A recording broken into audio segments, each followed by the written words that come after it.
este día envía al Senado de la República la iniciativa de reforma energética. Esta reforma representa una de las más grandes oportunidades para México de los últimos años. Se piensan hacer cambios constitucionales. Piensan cambiar el artículo 27 y el artículo 28 de la Constitución. Para darle continuidad a un proceso prácticamente de saqueo, desmantelamiento y privatización de la industria petrolera. Y por lo tanto, esto implica que la renta petrolera, que ha sido la columna vertebral del país, va a ser compartida con la iniciativa privada. Y eso va a tener un impacto directamente en el empeoramiento de las condiciones de vida de la población. En concreto, buena parte, por ejemplo, que se obtiene de esa renta petrolera es para precisamente gasto social.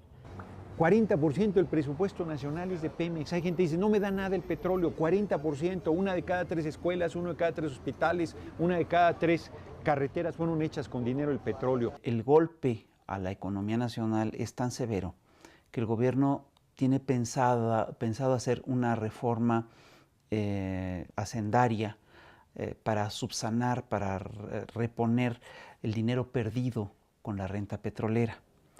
Y lo que implica, y esto implica que el gobierno piensa subir el IVA en medicinas y alimentos.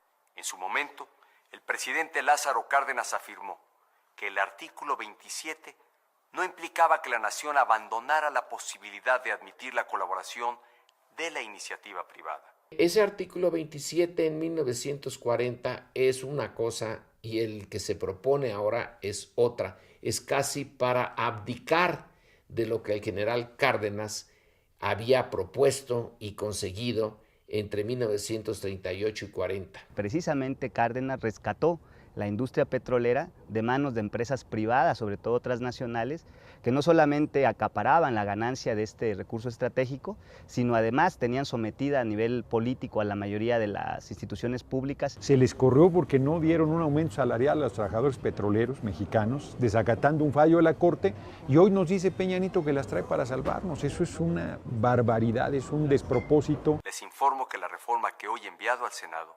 retoma palabra por palabra el texto del artículo 27 constitucional del presidente Cárdenas. El insistir en que se está siguiendo el guión palabra por palabra del presidente Lázaro Cárdenas es un tanto absurdo. Es en realidad una mentira con la verdad. Sí, en efecto, sí son sus palabras, pero es otro contexto. Cuando Cárdenas lanza la expropiación petrolera, permite la coinversión, permite los contratos con el sector privado.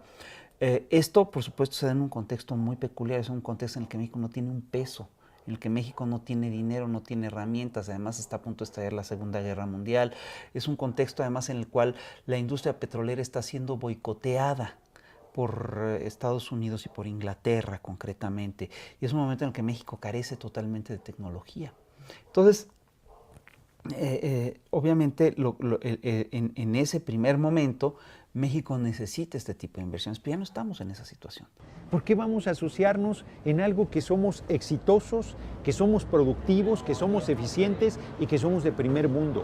A pesar de la corrupción del sindicato, Pemex produce 2,5 millones de barriles al día. A pesar de la corrupción del gobierno, que es superior al sindicato, Pemex aporta 69.600 millones de dólares en ganancias. A pesar del saqueo del crimen organizado de ductos y de oleoductos, Pemex sigue siendo la empresa número 2 de América Latina y la primerísima de México. ¿Por qué vamos a entregar esa riqueza a las transnacionales del petróleo que ya estuvieron aquí saqueando a la nación? Vamos a cambiar el artículo 27, pero no voy a referirme para nada a Romero de Champs. No voy a, ni con el pétalo de una rosa voy a tocar en mi discurso un tema que todos los mexicanos que más o menos nos interesamos en el petróleo estamos en conocimiento. Quiere decir que no hay la voluntad de atacar la corrupción. Pemex no se vende ni se privatiza. Pemex se fortalece y moderniza.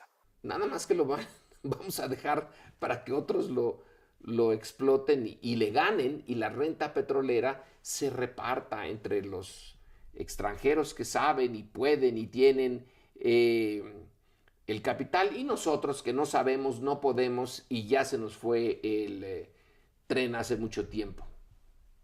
Valiente proyecto de México en el siglo XXI. Esto es, sin lugar a dudas, una privatización, a pesar de lo que dice la propaganda oficial.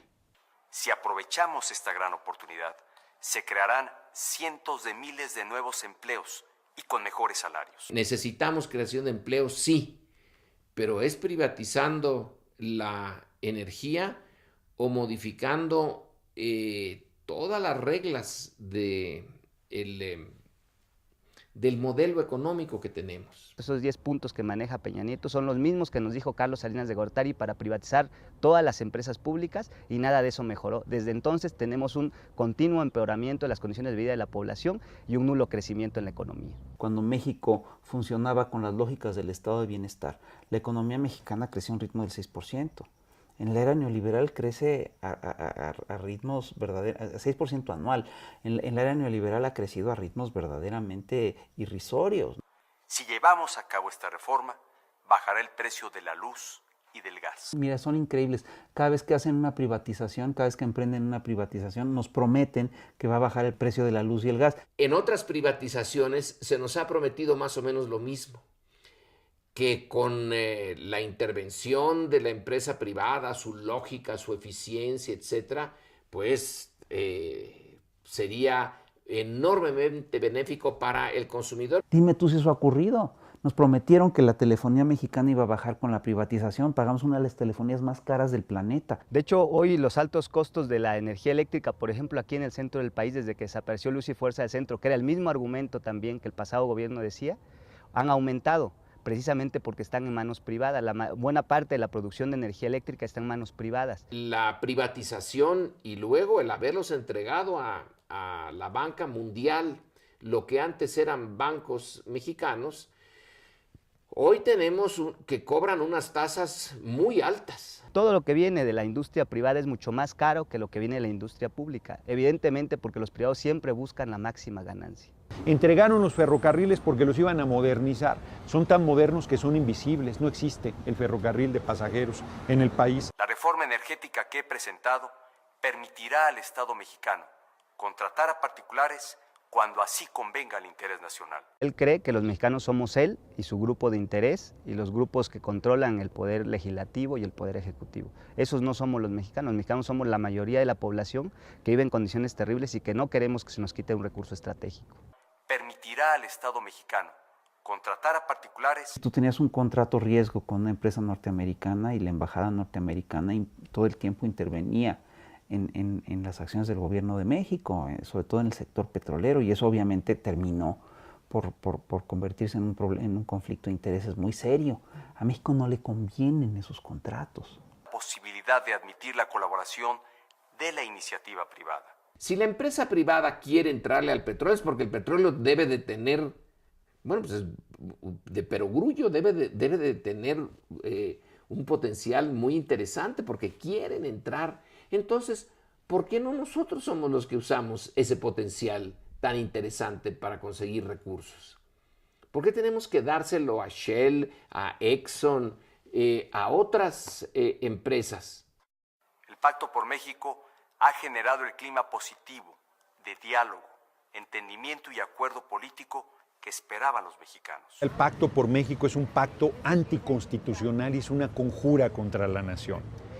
Primero, porque no tienen facultades para hacer lo que vienen realizando. El artículo 27 no lo deben tocar. Y este Congreso es un Congreso que tiene la legitimidad suficiente para promover una reforma constitucional de fondo. Mi impresión es que no, porque es un Congreso que surge de unas elecciones sumamente cuestionadas. Hay una crisis de representatividad en México, hay una falta de representatividad. Los partidos son oligarquías. Más o menos pequeñas, más o menos grandes, pero no representan a la sociedad, están muy desligados de ella. Entonces, si no hay medios institucionales, pues la movilización. El PRI y el PAN ya tienen los votos necesarios para aprobar esta reforma en la Cámara. Lo único que podría detener esta reforma, lo único, es la movilización ciudadana. Que toda marcha, movilización, protesta que pueda hacerse, se haga. Demostrar que no es cierto lo que dice Peña Nieto, que todos los mexicanos estamos de acuerdo o que va a ser en nuestro beneficio. Sí, estoy seguro que esta lucha no la vamos a perder, no podemos perder. Es mucho lo que está en juego y más temprano que tarde vamos a revertir todas estas barbaridades.